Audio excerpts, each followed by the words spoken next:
O nosso comportamento diante de provocações pode nos trazer prejuízos em todos os sentidos, inclusive no lado espiritual. Você é muito bem-vindo aqui no nosso canal Jaboque. Vamos orar que o nosso bondoso e amado Mestre Jesus te abençoe grandemente. Se você ainda não se inscreveu no nosso canal, se inscreva, ative o sininho se quiser receber as nossas notificações.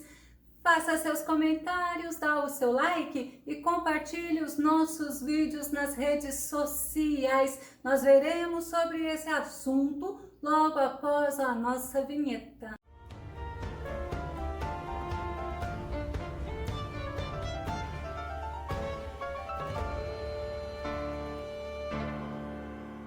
Por isso que é muito necessário nós pensarmos antes de agirmos, mas também antes de falarmos. Vamos ao nosso tema. Há momentos que o melhor a fazer é ficar quieto. Nosso texto base está em Eclesiastes, capítulo 3, verso 7, a parte B, que fala: tempo de ficar quieto e tempo de expressar o que se sente. E Salomão, ele nos mostra que para tudo existe um tempo determinado por Deus. Vamos conferir Eclesiastes capítulo 3, verso 1. Para todas as realizações há um tempo certo. Existe sempre um tempo apropriado para todo o propósito debaixo do céu. E nós precisamos sempre estar atentos a isso, porque muitas vezes a nossa vitória está em nós estarmos quietos, em nós nos calarmos. E o profeta Amós, ele fala que em tempo de dificuldade, em tempo hostil, a pessoa sábia e prudente, ela fica quieta. Amós capítulo 5, verso 13, sendo assim naquela época, quem for sábio e prudente guardará silêncio, porque será um tempo muito hostil. Olha que interessante, já sendo profetizado os tempos difíceis, aonde nós precisamos estar atentos às nossas reações. Mas os amigos de Jó, quando eles viram Jó naquela situação de grande sofrimento, eles não conseguiram falar nada, eles ficaram quietos. Jó capítulo 2, verso 13, e ficaram sentados no chão na companhia de Jó durante 7 dias e 7 noites seguidos, e nenhum deles dizia a Jó qualquer palavra, pois ao contemplar seu grande sofrimento, não encontravam forças para dizer nada. E foi de muito proveito, porque após esses 7 dias, eles abriram a boca e trouxeram muita tristeza para Jó, porque o que eles conseguiam fazer era acusações. Jó capítulo 13, verso 5. Antes ficasseis absolutamente calados, porquanto desse modo ainda passaríeis por sábios. O rei Senaqueribe, ele era o rei da Síria, e ele mandou Rabsaqué ir até Jerusalém para afrontar e para amedrontar o rei Ezequias e os moradores de Jerusalém. Isaías capítulo 36, verso 13 ao verso 15. Rabsaqué, pois, se pôs em pé e clamou em alta voz em judaico e disse: ouvi as palavras do grande rei, do rei da Síria. Assim diz o rei: não vos engane, Ezequias, porque não vos poderá livrar, nem tampouco Ezequias vos faça confiar no Senhor, dizendo: infalivelmente nos livrará o Senhor, e esta cidade não será entregue nas mãos do rei da Síria. Olha que homem prepotente, porque ele estava acostumado a vencer as batalhas, mas quando ele foi falar com o rei Ezequias, ele simplesmente foi soberbo, ele estava desafiando, era o Rei dos Reis, era o Senhor dos Senhores, quando ele fala, nem tampouco Ezequias vos faça confiar no Senhor, dizendo, infalivelmente nos livrará o Senhor. Era justamente isso que o Senhor iria fazer, e Ezequias, ele tinha certeza que o Deus que ele servia era Deus que dava livramento, era Deus que socorria o seu povo, e Rabsaque falava que os deuses das outras nações que eles já conquistaram, que o rei Senaqueribe já conquistou, não puderam livrar elas. Mas lógico, aqueles deuses não era Deus, nenhum Deus, nada e nem ninguém é comparável ao nosso Deus, porque eles são todos nada. Agora o nosso Deus, ele é o Todo-Poderoso. Isaías capítulo 36, verso 20. Quais dentre todos os deuses destes países livraram a sua terra das minhas mãos, para que o Senhor livrasse a Jerusalém das minhas mãos? Ah, que desafio! Mas o que eu achei muito interessante é que o rei Ezequias havia ordenado ao povo para o povo ficar quieto diante das provocações, diante disto que ele estava falando, e o povo obedeceu, o povo não respondeu nada. Isaías capítulo 36, verso 21, eles porém se calaram e não lhe responderam palavra alguma, porque havia mandado do rei, dizendo, não lhes respondereis. Olha que interessante, o povo estava obedecendo. Diante daquele homem, não era necessário falar nada naquele momento, porque a atitude do rei Ezequias, quando ouviu as palavras que ele disse através dos seus servos, ele foi buscar ao Senhor, ele foi se derramar diante do Senhor, ele foi clamar ao Senhor. Isaías capítulo 37, verso 1, e aconteceu que, tendo ouvido isto, o rei Ezequias rasgou as suas vestes e se cobriu de saco e entrou na casa do Senhor. É muito interessante o sentido de rasgar as vestes. Rasgar as vestes, se cobrir de saco, era sinal de profunda tristeza, mas também era sinal de humilhação e de arrependimento diante de uma aflição, e confessavam seus pecados e pediam a misericórdia de Deus. Eu vou dar um exemplo para você dos ninivitas. Jonas capítulo 3, verso 5 e verso 6. Então os ninivitas creram em Deus, combinaram um jejum geral, e todo o povo, dos mais importantes e ricos aos mais simples e pobres, se vestiram com uma roupa feita de pano grosseiro,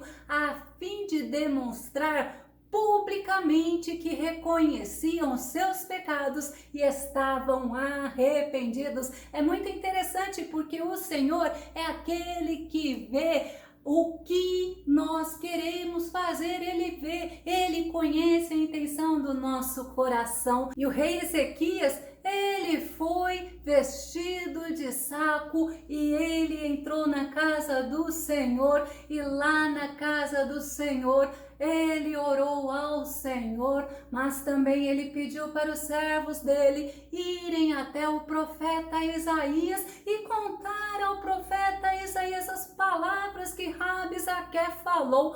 A resposta foi para que ele não tivesse medo. Isaías capítulo 37, verso 6 e verso 7. Isaías lhes disse: assim direis a vosso Senhor, assim diz o Senhor, não temas à vista das palavras que ouviste, com as quais os servos do rei da Assíria me blasfemaram. Era contra Deus que ele estava falando.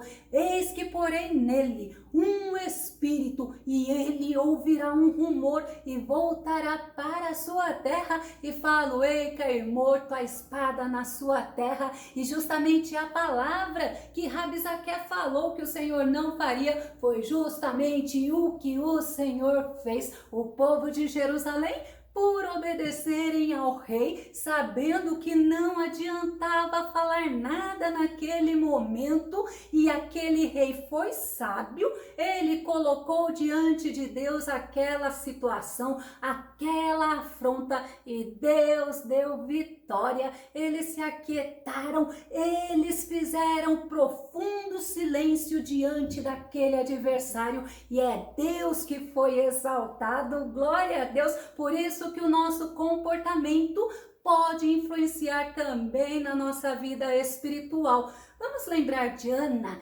Ana, ela tinha uma rival. A rival dela se chamava Penina. Penina tinha filhos e Ana não. Mas Ana, ela era uma mulher estéril, e Penina, ela agia com crueldade e ficava provocando a Ana por ela ser estéril. 1 Samuel capítulo 1, verso 6. E a sua rival excessivamente a provocava para irritar, porque o Senhor lhe tinha cerrado a madre. Olha a humilhação que Ana passava diante das provocações da Penina, diante daquela aflição, diante das irritações que Penina fazia a ela. Ela se entristecia, ela chorava, ela não comia, mas a atitude dela não foi retrucar com Penina, não foi responder a Penina, ela foi buscar no Senhor, ela foi chorar aos pés do Senhor, ela orou com perseverança e ela fez um voto ao Senhor. 1 Samuel capítulo 1, verso 10 ao verso 12 diz: ela, pois, com amargura de alma orou ao Senhor e chorou abundantemente e fez um voto, e sucedeu que, perseverando ela em orar perante o Senhor, ela estava sendo observada pelo sacerdote Eli, e ela foi humilhada pelo sacerdote Eli. O sacerdote a julgou como uma mulher embriagada. Ela não respondeu a ele com insulto, ao contrário, ela falou da sua alma, da dor da sua alma, da sua amargura. 1 Samuel capítulo 1, verso 16: não tenhas, pois, a tua serva por filha de Belial, porque da multidão dos meus cuidados e do meu desgosto eu tenho falado até agora. Ela estava falando ao Senhor do que estava acontecendo no interior dela. Imagina o quanto ela foi humilhada por Penina, e agora, ouvindo o que o sacerdote Eli, ela falou brandamente, ela falou calma com Eli, e o sacerdote Eli a abençoou e ela foi embora tranquila. 1 Samuel capítulo 1, verso 17: então respondeu Eli: vai em paz, e o Deus de Israel te conceda a petição que lhe fizeste. O Senhor abençoou Ana. Ana teve o filho que ela tanto queria.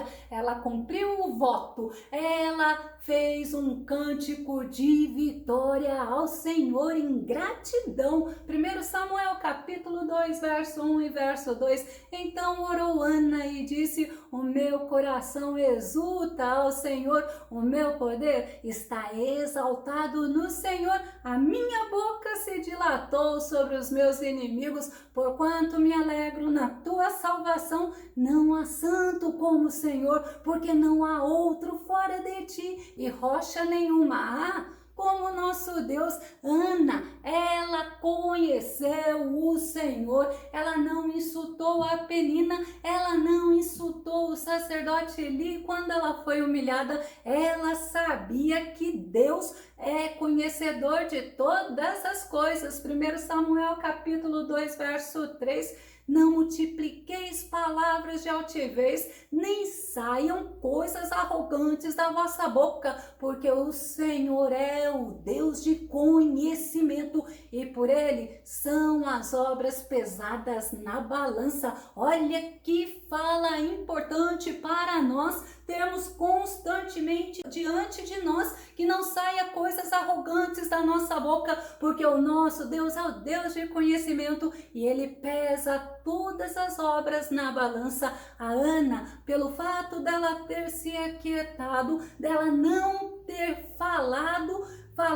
respondido, ela foi exaltada por Deus. E a Deus ainda deu para ela 7 filhos. Olha que Deus lindo que nós servimos. Mas Sansão, ele era juiz de Israel, ele errou, ele pecou, ele se afeiçoou a Dalila, e ao falar para Dalila o segredo da força dele, Dalila entregou ele aos inimigos, entregou ele aos filisteus por dinheiro. Sabe o que os filisteus fizeram? Arrancar os olhos dele e colocou ele para girar moinho lá no cárcere. Ele virou palhaço na mão daqueles inimigos. Mas certa vez eles mandaram buscar Sansão para brincar diante deles. Sansão brincou, ele foi estrategista. Ele se posicionou entre as colunas que sustentava o templo de Dagon, aonde eles estavam festejando,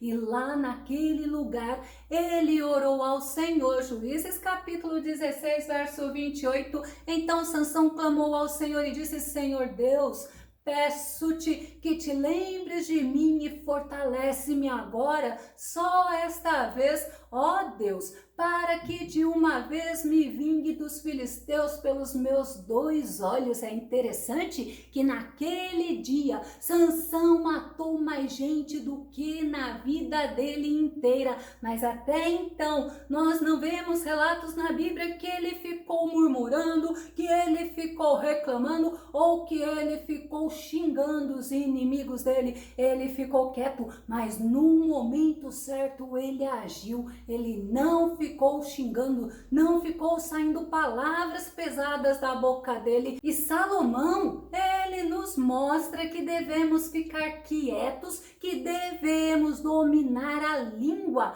porque o tolo ou o insensato que consegue fazer isso é tido por inteligente. Provérbios capítulo 17, verso 28. Até mesmo o tolo passará por sábio se conservar sua boca, fechada, e se dominar a língua, parecerá até que tem grande inteligência, mas ele está sabendo dominar a língua. E a língua, como a Bíblia fala, é um membro pequeno, mas faz muito estrago.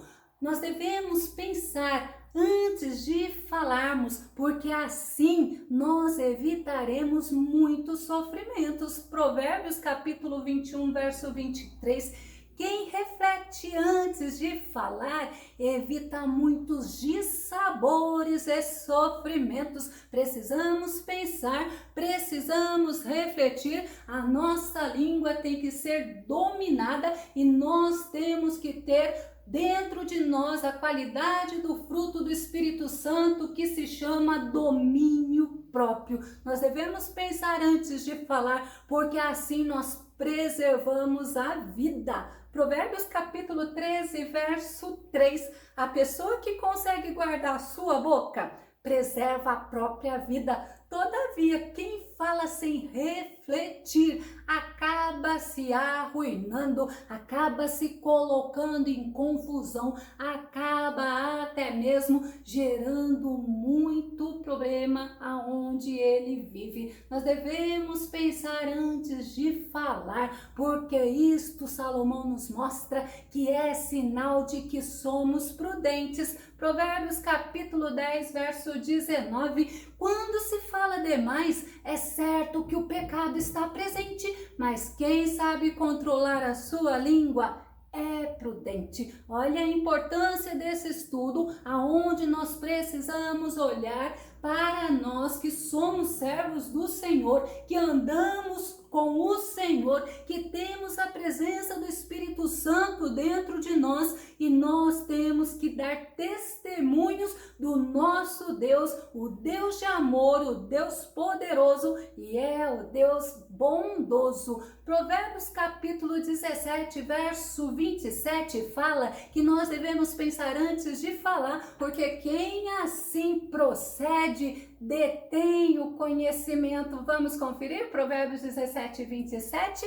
Quem realmente detém o conhecimento é comedido no falar, e quem possui o entendimento demonstra a alma tranquila, realmente, porque quem fala demais acaba se sentindo angustiado e trazendo sofrimento para a vida dela e para a vida daqueles no qual está sendo envolvido pelas falas da pessoa. E comedido é a pessoa que pensa para falar, é a pessoa que mede o que ela vai falar, é uma pessoa prudente, é uma pessoa calma. E tem uma versão desse versículo que fala: o que mede suas palavras possui a ciência. Quem é calmo de espírito é um homem inteligente. Como é bom nós aprendermos através da palavra do Senhor, como é bom nós olharmos para nós e queremos ser sempre melhor, porque sempre nós precisamos melhorar na presença do Senhor. Nós estamos num processo, o Senhor nos está aperfeiçoando para que nós possamos estar herdando a vida eterna, indo morar com ele. Louvado seja Deus. Mas Davi, ele pedia para o Senhor colocar um vigia à boca dele. No Salmo 141, verso 3, Senhor, põe uma guarda à minha boca, fica de vigia à porta dos meus lábios. E é muito importante nós aprendermos com as situações que nós já vivemos, porque tem situações que nós poderíamos ter tido resultado diferente se no momento da adversidade, se no momento da provocação, ao invés de nós retrucarmos ou de nós falarmos, nós tivéssemos ficado quietos. Precisamos aprender como a Bíblia nos ensina a refrear a língua, ou seja, a conter a nossa língua, a quietar e, na verdade, até mesmo reprimir, porque tem coisas que falada na hora errada só traz confusão. Tiago capítulo 1, verso 26 fala: se alguém se considera religioso, mas não refreia a sua língua, olha a advertência que Tiago traz, engana-se a si mesmo, sua espiritualidade não tem valor real algum.